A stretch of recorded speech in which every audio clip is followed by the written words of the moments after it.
Welcome everyone to the 10th virtual gathering of Surrey Muse, an interdisciplinary art and literature presentation group. We greet you from the unceded Coast Salish territories of the Katzie, Kwantlen, Musqueam, Squamish, and Tsleil-Waututh First Nations.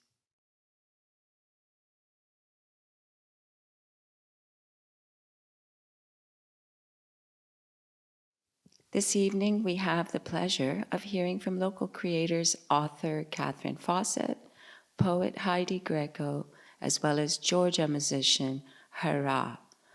We'll begin with the author and poet, followed by the performer, each for 20 minutes, and then we'll go into open mic section.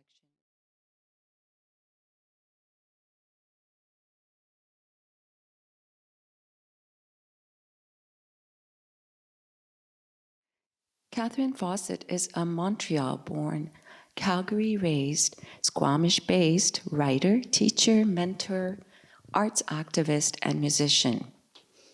Her first short story collection, The Little Washer of Sorrows, was a finalist for the Relit Award and the Sunburst Award. Her most recent book, The Swan Suit, was released the day before COVID-19 was declared a global pandemic. Katherine holds a bachelor from the University of Calgary and is a graduate of Simon Fraser University's Writers Studio program. She is a key organizer of the Whistler's Writers Festival. When she isn't working with words, she works with children as a violin and piano teacher in Whistler and Squamish. Visit Katherine's website at katherinefawcett.com.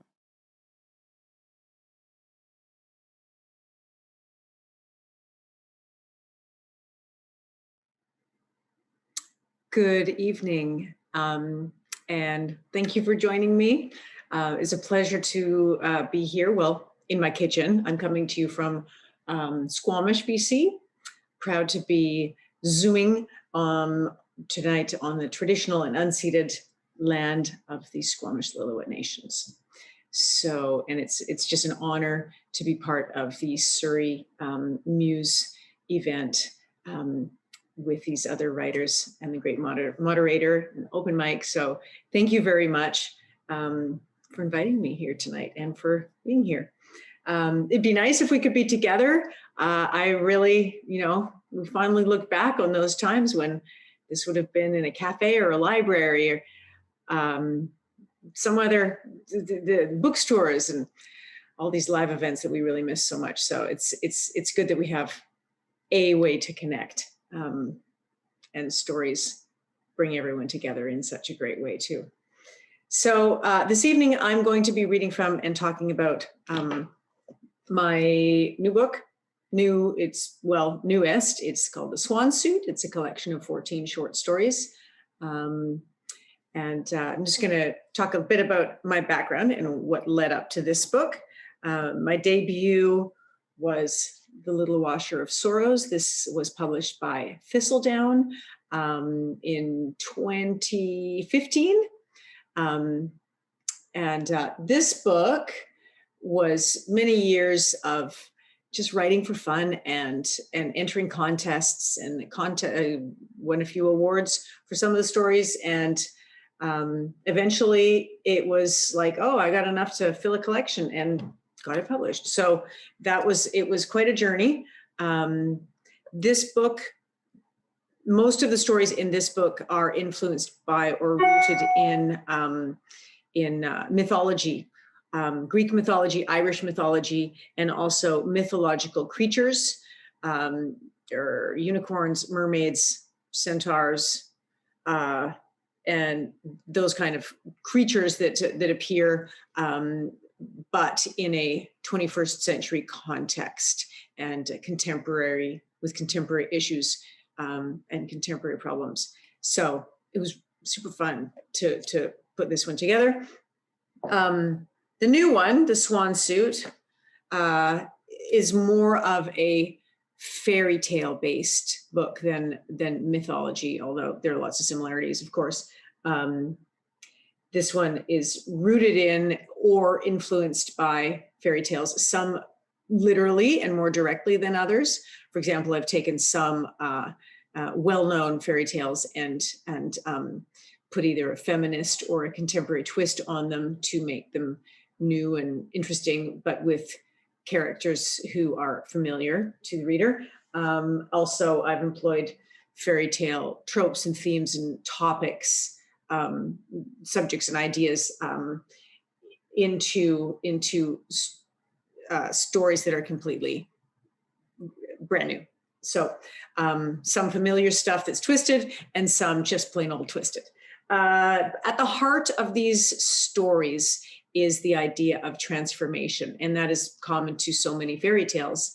And it's transformation and living in a body that may betray us, a body that we are not comfortable in, a body that lets us down, and a body that is actually a mask for who we really are and what do we know about what's underneath.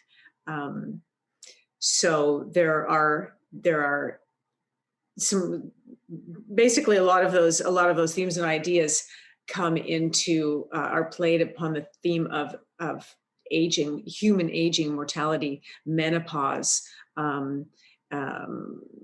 losing one's sexuality, or having it change into a different way. So they're definitely adult themes in these stories of growth, transformation, mortality, death, and betrayal.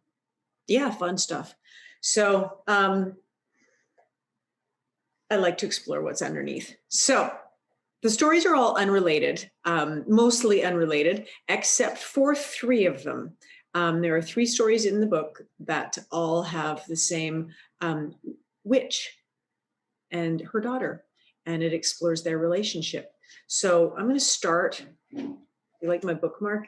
It's a feather, gold-tipped feather. I put these in as bookmarks. So the first story I'm going to read, and it's very short, so I'll read it in its entirety. This is called The Maternal Instinct of Witches.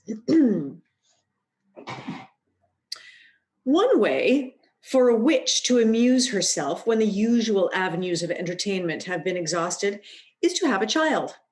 Why not? As a rule, witches don't have regular jobs and they don't have friends. They are not interested in physical fitness or tidiness. They don't have hobbies or watch television or enjoy music or travel. And there are only so many spells one can cast. Yes, witches cook, but they never clean up after this themselves. They just use the same dirty pots for the next day's meal. There's no garbage or compost to worry about either. If the scraps, peels, rotten ends, bones, or other sharp bits aren't needed, they are given to the cat, whose name is usually Thunder. Poisonous parts are put in jars for safekeeping. Everybody knows having a baby can be very, very good for getting a lady out of a rut, for breaking up routine when life begins to feel same old, same old. Besides, getting pregnant is no big deal for a witch. When she is ready, she simply wraps a piece of thin white satin around the base of one of her skin tags. Oh, there are plenty of dangling little beauty warts to choose from, over her eyebrow, between her breasts, in the armpit area. She pulls the ribbon tight, ties a double fisherman's loop, pours herself a glass of vinegar, known among witches to prevent morning sickness, and waits. Within a few hours, the skin tag, at first the size of an engorged tick on a dog, begins to swell and pulsate and swell. Soon it grows to the size of a peanut. 2 tiny dots become visible near the top. These are the eyes. And behind them, under skin like wet rice paper, a wee oyster of a brain. Little flippers appear, hands and feet. And if you look closely at this growing nugget, you may see what looks like a small black fist in the middle of the body, squeezing and pumping like it's preparing to punch someone's lights out. That's the baby witch's heart. The pregnant witch lies quietly on her bed for the whole next day as her skin tag grows and morphs and grows some more. It's still attached to her body, but now it is kicking and twisting and jerking around. "Whoa there, cowgirl," says the witch. "This one's going to be a handful." Tradition dictates the Blessed Mother-to-be wait until the witching hour to give birth. When both hands on her old grandmother clock point straight up, she gives the ends of the white satin ribbon a sharp tug, and with a hiss, a pop, and a crunch, severs the connection between herself and her parasitic offspring. The process is actually quite neat and tidy. After releasing about a quarter of a cup of minty afterbirth, the hole where the skin tag used to be closes up like a sphincter. And the shiny white ribbon that initiated the pregnancy holds the child's hair up in a cute top knot. The baby witch grows quickly and makes a lot of noise. Of course, the mother witch does not feed it because she's teaching it to be self-sufficient right off the bat. Unlike other children, babies of witches are born with mouths full of teeth as sharp as foxes, pubic hair in all the normal places, the ability to speak 3 or 4 languages, and the urge to flee. But the best part of witch motherhood is watching the youngster try to find its way out of the home. "Ha!" cackles the witch. "Good luck, lassie!" For there is no door in the house, and the only windows are unopenable, with panes of shatterproof glass. Everyone knows witches fly up their own chimneys if they ever have to leave the house, but the child doesn't know that yet. The mother witch laughs until she cries as the child crawls and scratches and then climbs, jumps, and even tries to fly to escape. Oh, she looks like a hen in an elevator, thinks the mother witch, wiping slippery tears off her cheeks. The more desperate the child witch is to get out, the more hilarious it is to watch. This doesn't mean that the witch doesn't love her child. Quite the opposite. You see, love in witches equals novelty plus narcissism, and a frantic child who has the same nose as you offers both. However, in every life, there are difficult decisions to be made. If the child witch doesn't figure out how to escape soon, the mother witch will know it is weak and feeble-minded, and she will roast the little thing in her oven and feed it to the cat, who is now sharpening his claws in mouth-watering anticipation. Oh, don't judge. A mother bird will shove her baby out of a high nest and watch as the terrified creature flails and spins and tries to figure out how to outsmart gravity before thunking onto the ground and smashing its itty-bitty birdie bones into smithereens. It's called parenting. If the young witch does figure out how to escape and zips into the fireplace and up the chimney flue, the mother witch will go back to reading her spell books. "Well, that was fun," she'll say, and then pour herself another glass of vinegar, also known to prevent postpartum depression and empty nest syndrome. Deep down, she'll be of 2 minds. Partly, she'll be relieved to have her own life back, along with all that free time and privacy. But partly, she'll miss the noise. And as the child flies out of the chimney, over the rooftops, and into the night, she'll be so happy to be free. She'll yank the white ribbon out of her hair and throw it gleefully into the air. It will crackle and flash in the sky. People below will stop what they are doing and look up at the lightning bolt. Only a few will be aware that this is a signal that a child witch has escaped. Most people will chalk it up to a freak storm on an otherwise lovely evening. And a few moments later, The ear-splitting growl of a witch's cat will send shivers up and down the people's spines. It seems thunder sharpened his claws for nothing. That's the maternal instinct of witches. We also get to revisit the witch and her daughter and their cat. In two other stories, the last one being when the witch is the elder witch is lying on her deathbed, and daughter witch must tend to her, which she doesn't like to do because she doesn't really love her mother very much. She's a total witch. Okay. Lastly, I'm going to read you a little bit of the title story from the Swan Suit.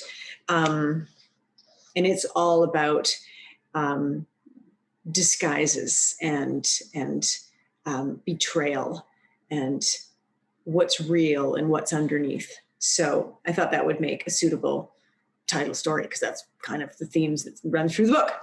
All right. The Swan Suit.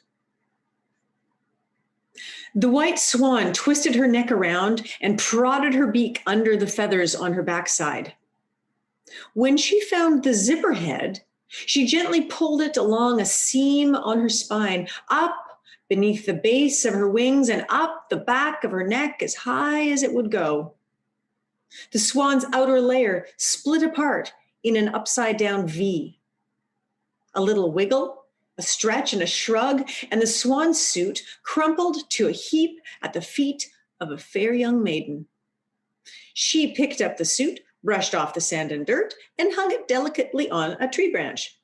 Then she rolled her shoulders back, cracked her knuckles, shook out each ankle, walked into the cold lake until she was waist deep, raised her arms over her head, and dove in. The suit of feathers fluttered in the breeze like the flag of a magical country. A stocky young fisherman standing on a dock nearby heard the splash that broke the morning's silence. He saw the naked girl frolicking in the deep water on the far side of Mosquito Lake, and he held his fishing rod perfectly still, not even daring to breathe, so he could watch her without being seen. Never before had the fisherman been in the presence of such beauty, such perfection.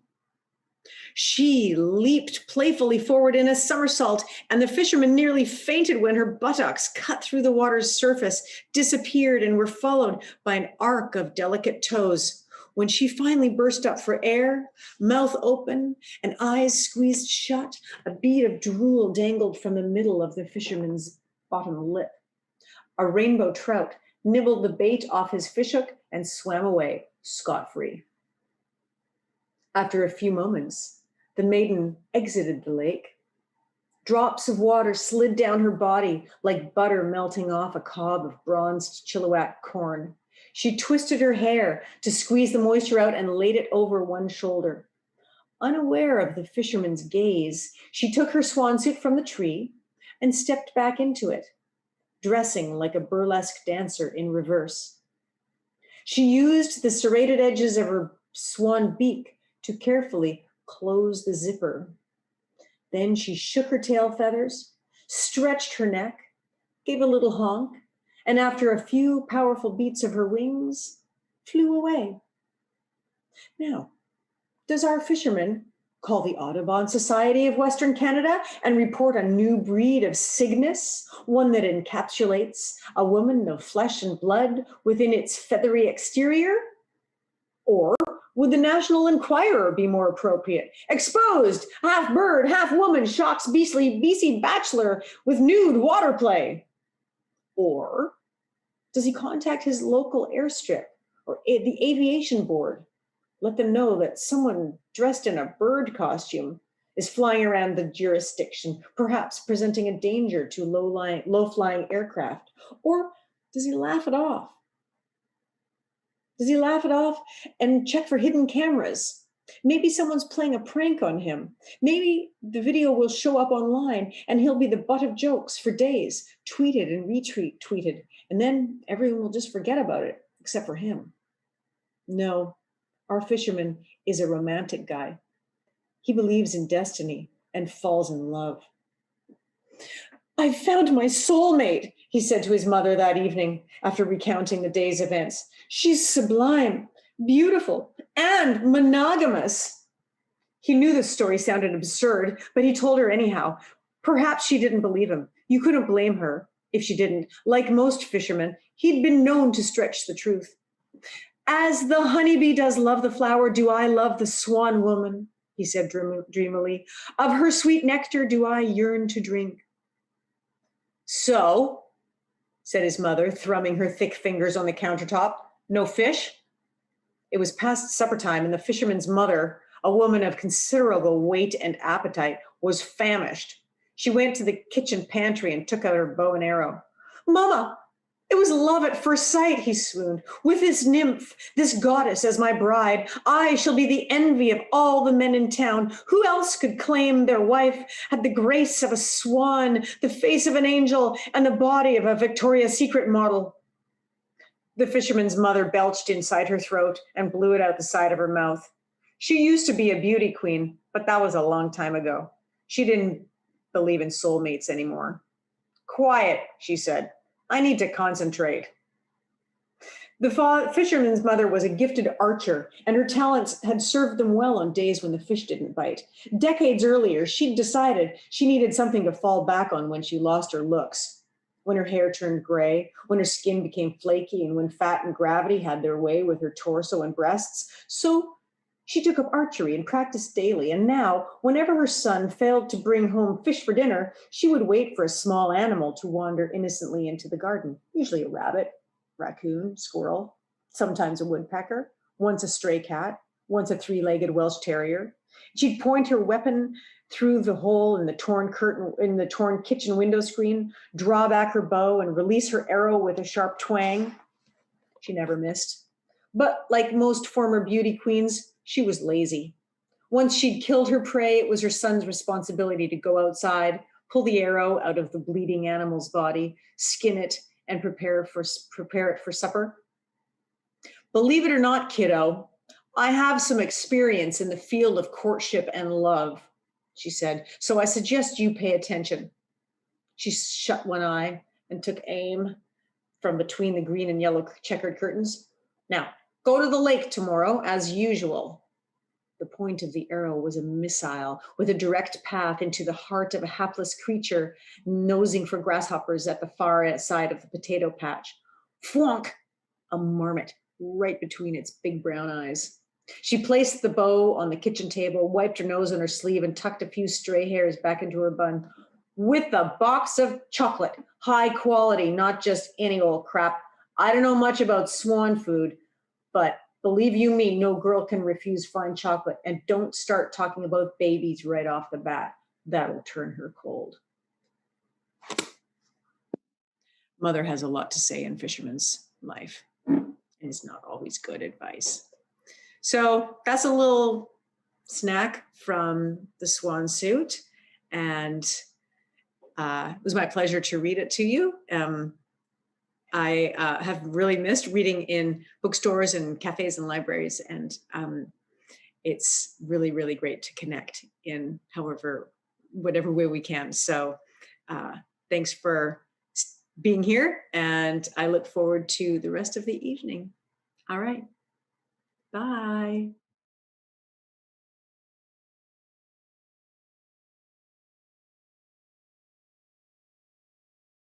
Heidi Greco is a poet, novelist, editor, an arts activist, and an occasional instructor. A longtime resident of Surrey, Heidi writes in many genres. Her poems, fiction, reviews, and interviews have been published in books, magazines, and online. Her most recent collection of poems, Practical Anxiety, was brought out in 2018 by Toronto's feminist press Inanna Publications. In 2017, Caitlin Press published Flight Paths, The Lost Journals of Amelia Earhart, a novel in verse about the lost aviator. Her novella, Shrinking Violets, won the Ken Klonsky Award in 2011. In 2018, Heidi edited From the Heart of It All, an anthology of writing from Vancouver's downtown east side. Her forthcoming book, Glorious Birds, a celebrity homage to Harold and Maude, is soon to be released by Vancouver's Anvil Press. Due in March, this book takes a light-hearted critical look at a film that's on Heidi's list of favorites. Visit Heidi's website at heidigreco.ca.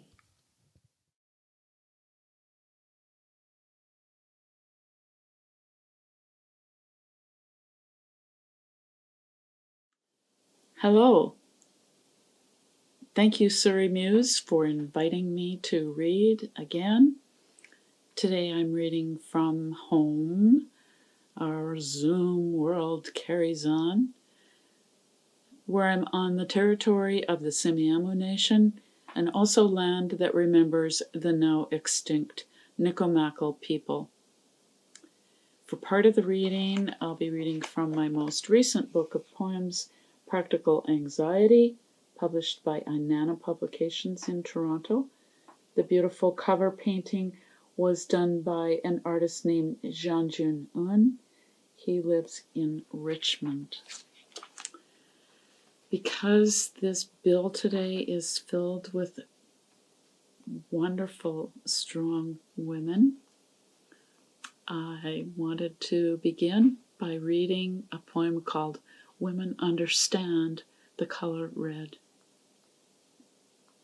We see it every month, breathe its metal scent, a part of us rolling out to answer the call of moon. No wonder we redden our lips, blush at the mention of kisses, covet russet highlights in our hair, wear scarlet bandanas, red silken skirts, swirl in a blurring dance of matter, wiggle our hips. Olé. Now I do hope that I haven't read some of these before. I kind of have my favorites when I read. Because this is Freedom to Read Week, I would like to read a poem that was almost censored. When it was posted online, people tried to demand not only that the poem be taken off the website, but that the website itself be shut down. And thankfully, clearer heads prevailed, and that did not occur. And I certainly was not meaning to blaspheme the Bible by rewriting a part of it. This is based on the Gospel of Matthew, chapter 5, verses 3 to 10. And may have a ring of familiarity to some. I call it Beatitudes for the 21st century. Blessed are the downtrodden, for they shall be looked up to. Blessed are the atheists, for they shall be proven correct. Blessed are the recyclers, for their spirits shall dwell in trees. Blessed are those who challenge the courts and question the greedy, for they shall be affirmed. Blessed are the orangutans, whose intelligence shall be acknowledged, the horses who shall rise in the sky, flying as they were intended, the tortoises who will be assigned more spacious dwellings. Blessed are the sweet-natured, for they shall come back as bees. Blessed are the homeless, the addicted, the unemployed, for they shall be granted overtime and ensconced amongst stars. Blessed are those worn down by the blights of daily life, for they shall be released to ride galaxies of light. I recently heard that there's a call for an anthology about trees. Christine Lowther, who's just been appointed the new Poet Laureate of Tofino, BC, has put out a call, and I think we have till early June to submit. It will be published by Caitlin Press, and I'm sure you can find it on the internet just by looking for Tree Anthology or Tofino Poet Laureate, or if you can remember the name, Christine Lowther. This little poem expresses some of how I feel deeply connected to trees. It's called Linked In. The long, tall truths of trees make such long, strong boards. Long gone, broad song I sing. I shudder at the sound of heavy machinery, feel the grinding tune of chainsaws in my belly, brace myself for the thud of heavy branches falling, blunted amputations alive and growing. If a tree falls in the forest, I know before I hear it. Connected, I bleed for it inside. And I'd like to read a few that have not yet been published. I hope sometime they will be. One never knows. Or in what version that may eventually come about. We have twins in our family, several sets actually, and one particular set got me thinking towards this one. I call the piece A Dichotomy of Twins. The making of a child might be a secret thing, conceived in the silent mind of night, resulting in its own particular issue. I wonder how the brothers could be so very different, two jacks shuffled from a single deck of cards. One boldly forward meets your gaze like a dare. The other looks aside, glances inward as if checking to find some private talisman concoction of his own. This morning, breaking eggs into my favorite blue bowl, a double yolk looked up at me. Its cross-eyed golden bubble seemed a sign for luck today, its broken shell a prize to feed the garden. Not long ago, I attended a Zoom, a really interesting workshop online. It was led by Carrie Gilbert and Al Rumpel, and one of the exercises Carrie took us through led to a piece that I'm still not really sure of, but it led to a piece that seems to be a prose poem. It's called Fill Up. Riding in the back seat of Uncle Bob's car always gave me a thrill. He drove fast enough that I could sometimes feel myself pushed into the big upholstered seat. The seat was tall enough that I could turn around and kneel, lean my body against it, and look out the back window, watching as the world sped away behind us. Sometimes, like the time I'm thinking of, I'd stretch out long across it, fold my hands across my chest, and pretend I was Sleeping Beauty, or maybe even dead. I sat up when I heard the ding-ding that meant we were at the gas station. A man ran out from the little house and said hello to Bob and nodded toward me. Bob said his usual, "Fill her up, son." He had an accent, and I always thought it sounded like he was saying, "Feel her up." Thinking of that made me laugh, with a tickle inside myself. The big knob on the window crank was awkward to turn, but I opened the glass all the way and leaned out like a cocker spaniel, then sniffed hard to get the full, rich scent of gasoline that was flooding the air. It was a delicious and sweet smell that made me happy, a feeling maybe like being a grown-up. But when we drove away and I'd closed the window again, it felt like I had a shadow on my tongue. its sliminess coating the inside of my cheeks. The good part of the smell melted and got worse with every small bounce of the car zooming along the road.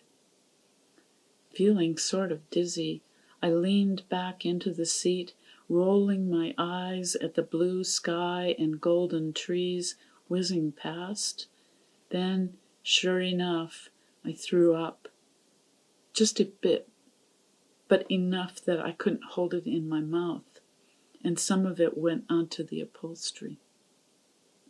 I daubed at it with the sleeve of my sweater, then rolled a cuff up over it, but the wet spot stayed on the seat no matter how hard I rubbed. I hoped that Bob wouldn't notice my mess, that it would dry and disappear. I wanted it to be invisible. For now, all I could do was sit on the spot and hope my body would warm it enough to dry it. I sat still as I could and tried not to look at the steady whip of power poles and branches zipping by, wanting the world to stop moving long enough for me to get home.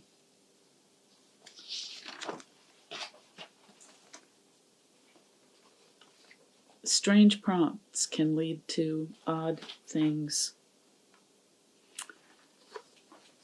as can form.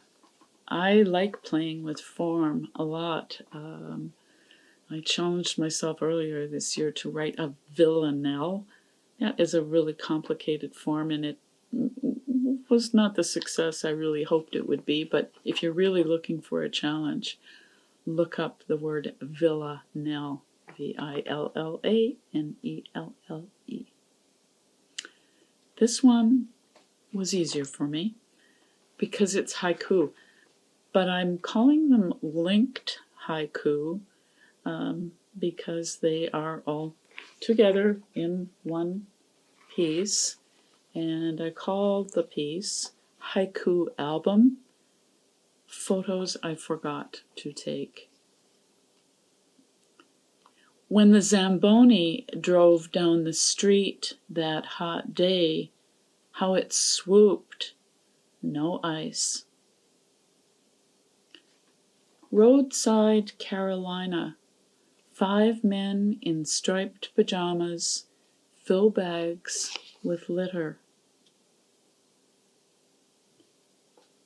Balanced on spike heels, toes pointing inward, her ass reaches for heaven. Oil rigs bend up and down, metal birds amidst a sea, golden dandelions. Unexpected breeze, leaves a swirl at the dog's feet, shooing him away.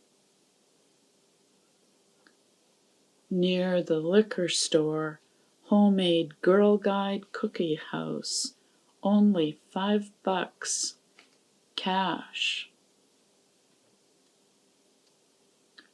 Hockey player statue rides back of the pickup truck.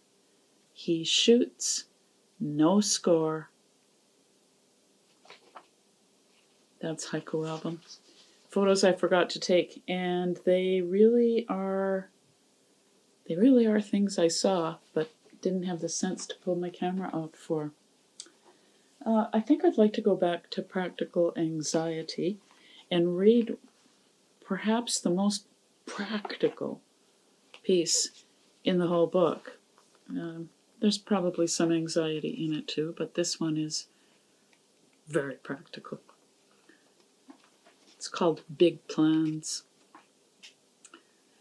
In my next life, I'll be a plumber, someone who understands the downward pull of gravity, liquids' spiral flow.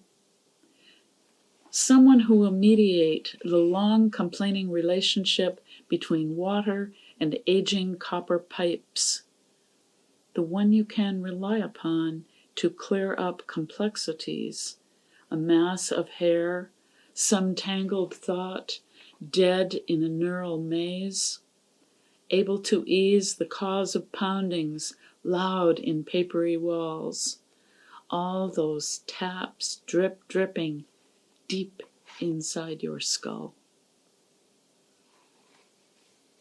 I think plumbers make about $70 an hour, so it's really not such a bad plan. I'll read two more pieces. One is I'll read three. One of them is rather horrific. I lived in Australia for 2 years, and if drought in summer seems harsh here, it's much more challenging there. This poem is in 3 parts, and it's called Hard Times, Queensland. 1. The soil lay cracked as dinner plates, curling beneath the harsh eye of the sun. How that fiery ball looked down as if considering something important left in the red dirt of the yard. In spite of the battering heat, even the dogs held their tongues close inside the relative damp confines of their mouths. 2. Although Sammy was 3 now, she'd never seen rain, thought that water came in bottles, all she knew, their plastic blue. And when the clouds at last let go, the child began to cry, as blessed water fell from the sky, wetting the dust in her hair. 3. I remember when the wranglers fought, pulled out the man's left eye, how it poured faster than tears, waters bursting, flowing from the shattered dam that had been his face. How the eyeball lay there, ogling up from its place in the dust, exposing its filmy self to that unforgiving sun. Could it see the way the dogs ran forth, clacking teeth and fur, eager to taste its watery bite, quick before it could dry?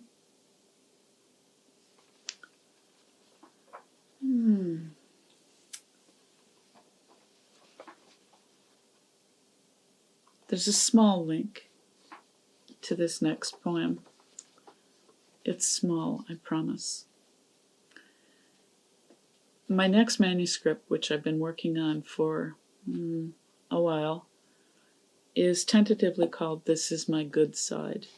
And this is the supposedly titled poem for that manuscript. It's called This Is My Good Side.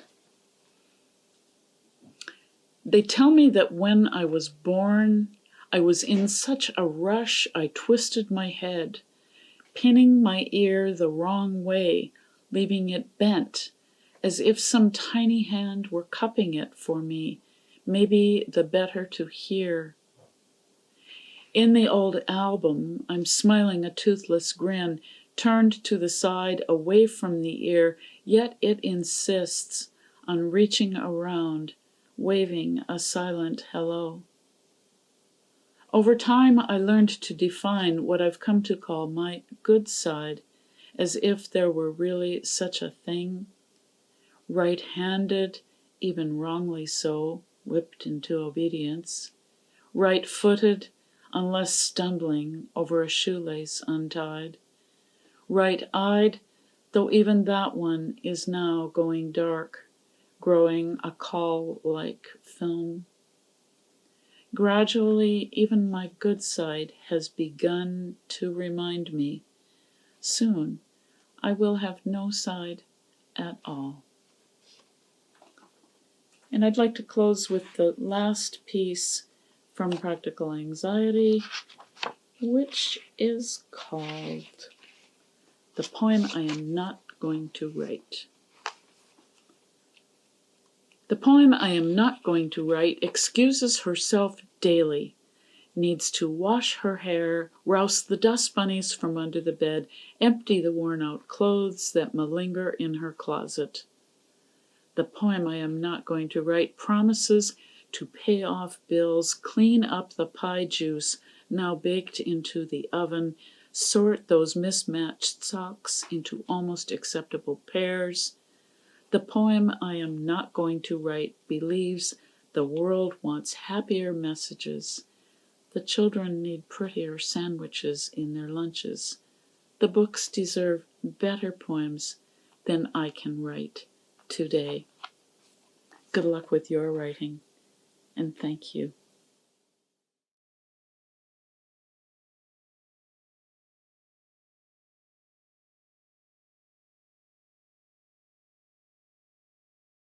Hurrah, aka Sophie Jamorelli, is a Tbilisi-based producer who has been making electronic music for more than 5 years. And during this time, she has more than 10 releases on labels such as Unheard, Techno Vinyl Records, Red Rec, Vamantra, Word, and more. She's also the co-founder of an experimental label, Borders of Known, created in 2020. Mainly focused on experimental, synthesis with techno and ambient sound, her current project, Sahiwa, moves into ritual experimental music with elements of experimental techno. Her music is built more on mind trip than it is on dance rhythms. This applies to both her projects, but in different ways. Visit Hurrah's SoundCloud page at soundcloud.com/hurrah0.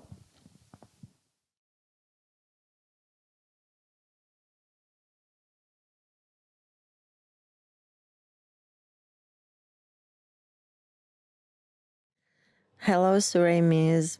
Hello to the listeners, and thank you for having me. I'm Sophie Jamorelli, a musician from Georgia. Sahiwa is a creature who is one of the alter ego of my musical world, a cognizant of language of music, an exponent of the language of music, who travels and expands in the world, translated into music.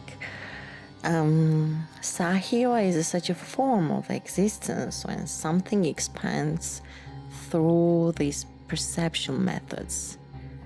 To be seen whenever nothing seemed, and to be seen with new eyes that have been seen so far.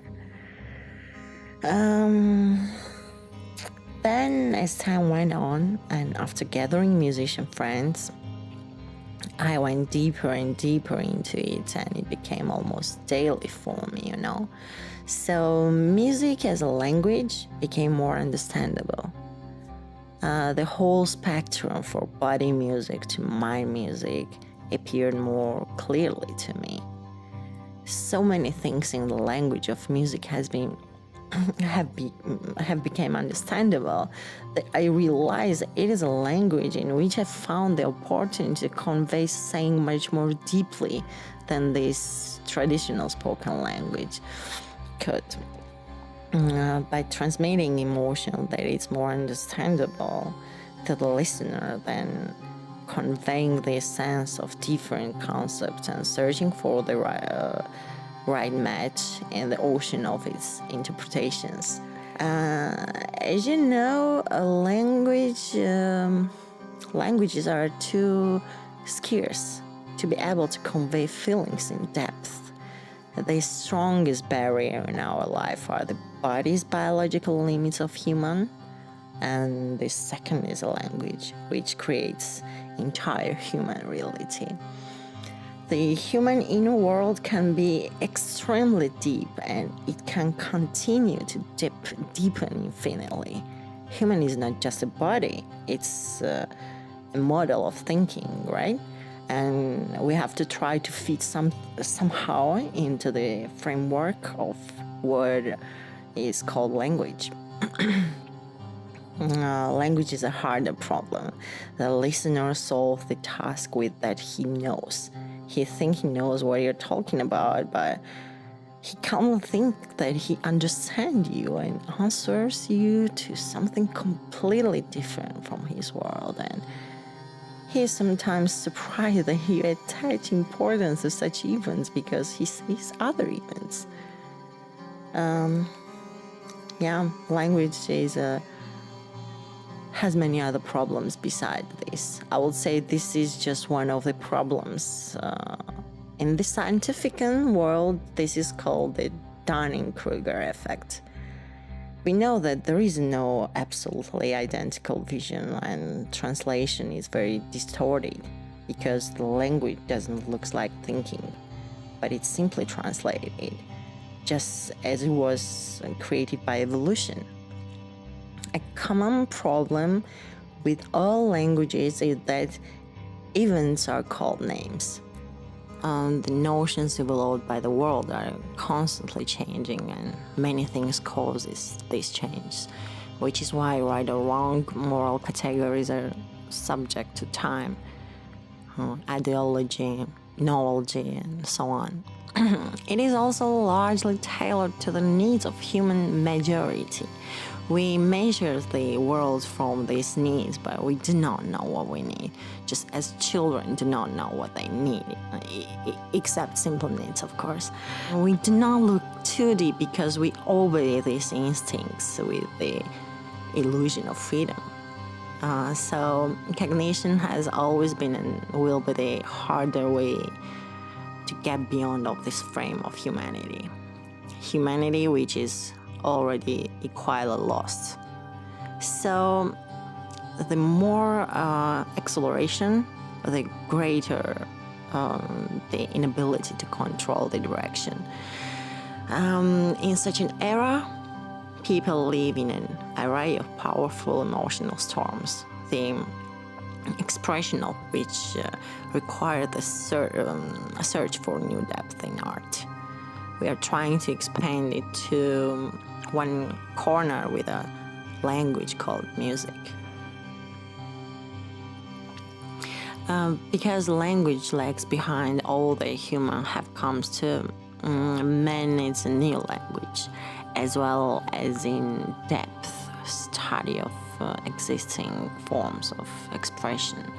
So we experiment, we give a ritual, and this is searching. Man lives in very small frames and follows his basic instincts without realizing that cognition of the world is a deviation, a reversal that can also be dangerous.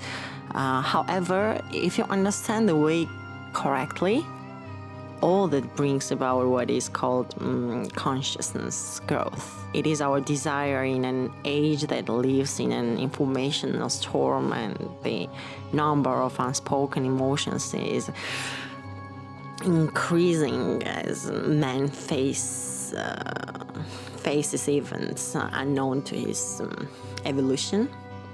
Find a niche in music that will enable you to do this more deeply beyond the familiar world of language.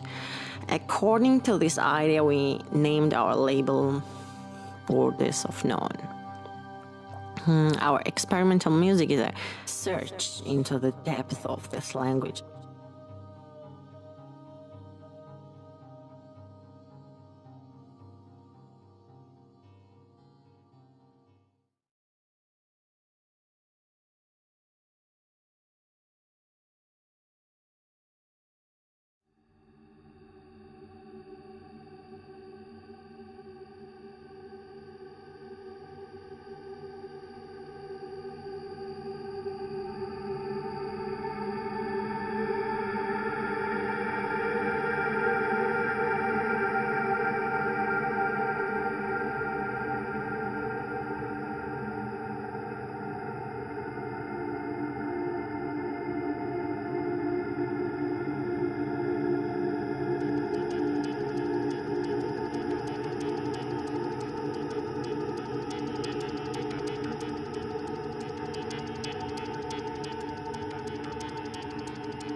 Gather the Grandmothers by Carla Stein. Invite Baba, Sobo, Babi, Abuela, Satva, Noni, Tatik, Oma to the table. Offer Didi Ma, Nana, Nai, honey tea, Melva pudding, babusa, tiramisu, baklava, cannoli, mandazi, dantats. Listen, chromosomes narrate lessons, hematology lectures, lymph, plasma, T-cell, platelet, linked together in placental layers, pushed into a future you. Laughter hides in Ajida's wrinkles, skin sweats Grammare's giggles. They offer sable coats, shearling blankets, silk rugs, footprints cushioned in grapes, olives, apples, libations from epigenetic coffers, sticky wealth poured, spun syrup bequests sublimated in your fingernails, femurs, tendons, incisors. Sattva and Tatik walk garden paths with your legs, lift the hoe with your hands, your daughter's hands. Theirs is not a field to plow. These matriarchs bought it with birth screams, milk fevers, calcium deficiencies. Grass knows all their names.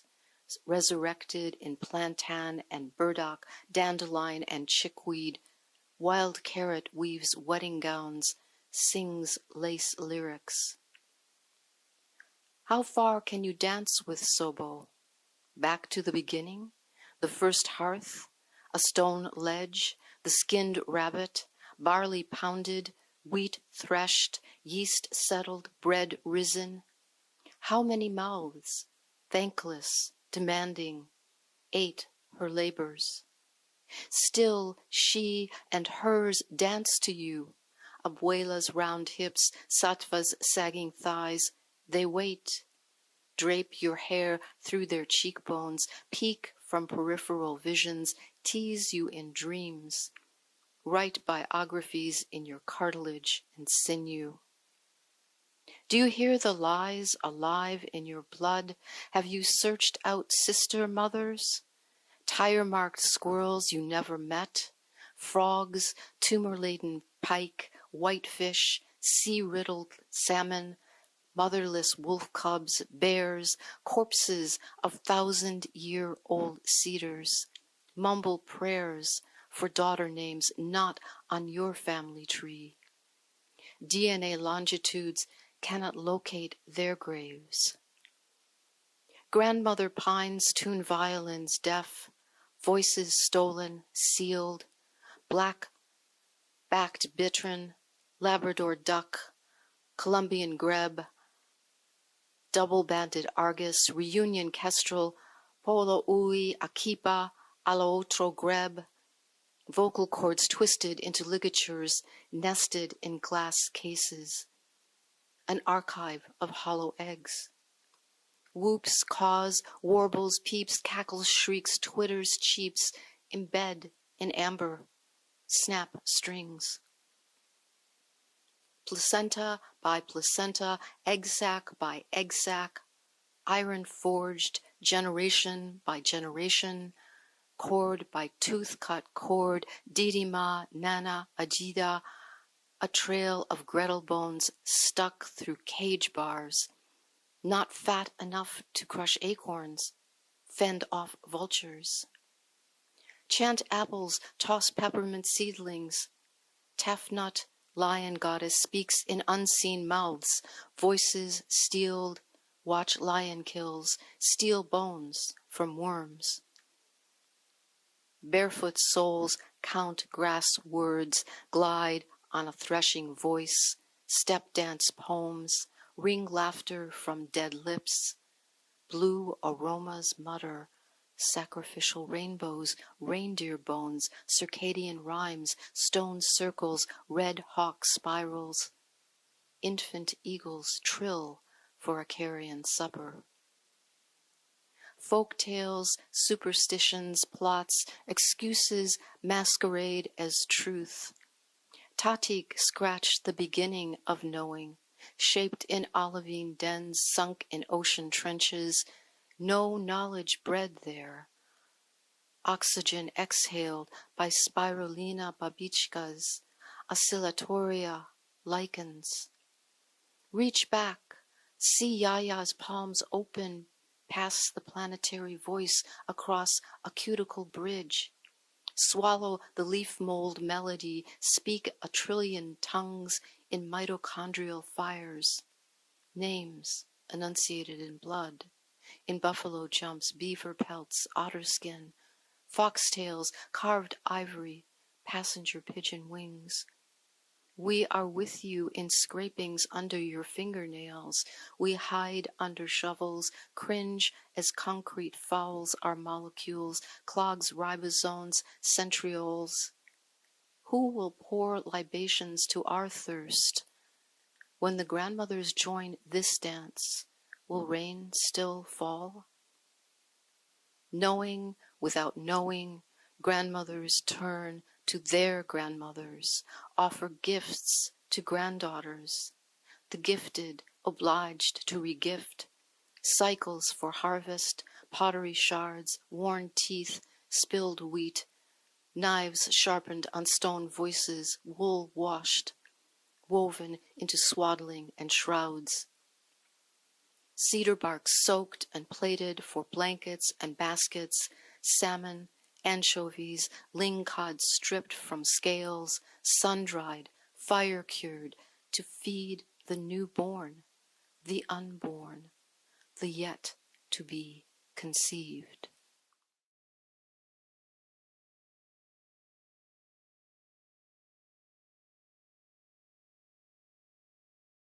Hi, I'm Caroline Meny. I'm a poet in New West, and I have a couple of new pieces I'd like to share. The first is called Cast a Longer Darkness. My mind begins the night shift, tallying gentle breaths and heartbeats, chasing thoughts as they race by.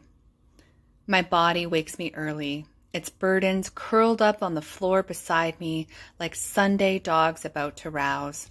Please cast a longer darkness, the kind I can savor and touch, a heavy cloak fastened with simple clips and elastic twine, the kind that conceals suffering beneath solitude.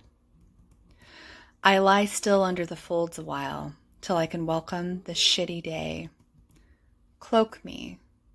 Let me spin dizzy, let me brace uneasy steps, let me loudly curse screaming muscles and searing nerves. Let me scoop up scrambled thoughts. Let me glide past forgotten words. Let me unsee dust bunnies and dirty dishes. Let me ignore tangled hair and unbrushed teeth. Let me stay inside on a balmy afternoon. Let me choose comfort over productivity. Let me lose count of the spoons. Let me stop sleuthing, stop blaming, stop trusting, stop wishing, stop explaining. Let me leave false smiles of bravery on the high shelf. Let me shoo away concern. Let me chuckle at woo-woo advice. Let me empathize with momentary limits. Let me kill jealousy with neglect. Let me mourn my past. Let me grieve my future. Let me wet my cheeks. Let me let go a little. Just please let my body struggle in peace. All I need is one more day, one more spring, a summer, too, a fall maybe, a winter if you have it. Cast a longer darkness and I will take them all. And rest inside the heavy cloak until light leaks in around the door jamb and the time to pretend returns. With close-quartered cues, clamoring hope for the herd, and a quick shot in the arm. My next piece is pretty brief, and it's called For the Now. We stop to watch the now rippling and snapping above our heads. We marvel at an elastic moment, warm enough to thaw the cool, massed in cotton virtue and practice half-smiles, still enough to stop the march of feet on guided tour trampling across a stranger's curious life. Bold enough to name the fear of endless todays and stillborn tomorrows, soft enough to soothe the afternoon, prickly, electric, wet, and sticking to our skin. Big enough to hold the space required to lock eyes and interlace fingers. We kneel down and let the parachuting billow and gather around us. We wait until we smother in the settling or hook a happy updraft.